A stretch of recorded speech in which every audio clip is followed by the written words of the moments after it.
You've been very involved in working on the development of history teaching, haven't you? And I wonder if you could pinpoint any of the major developments that you've seen over the time that you've been involved.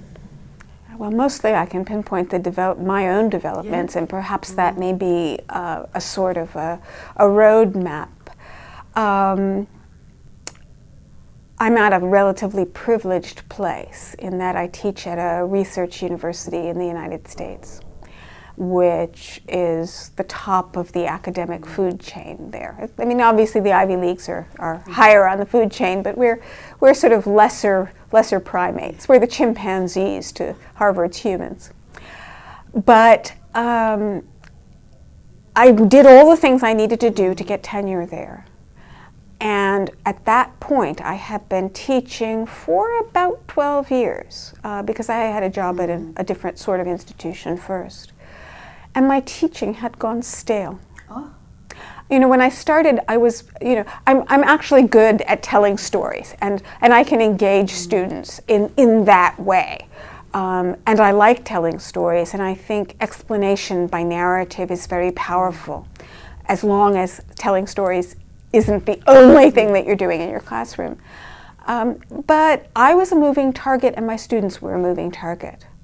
So, I wasn't 33 anymore. I wasn't sort of like their, glamorous big sister. I don't know that I was ever glamorous, but I was certainly their big sister.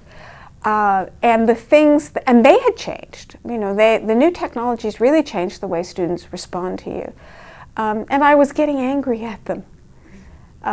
So I was asked to be part of a portfolio project. This is a peer review of teaching project that was done by a consortium of a number of different universities. Dan Bernstein has been involved in that, and he's one of the people who's at this conference. And I knew that I was going to do a portfolio in the spring of that academic year, and it was the fall. And I wanted them to look at me and say, oh, what a good teacher. So I sat down and thought, for the first time, about how I organized my course. I mean, I think you get thrown into teaching and you sort of do it by the seat of your pants, and you organize your material according to content. So I was pretty good at organizing a syllabus around content. But I started thinking, okay, they're going to write an essay final exam.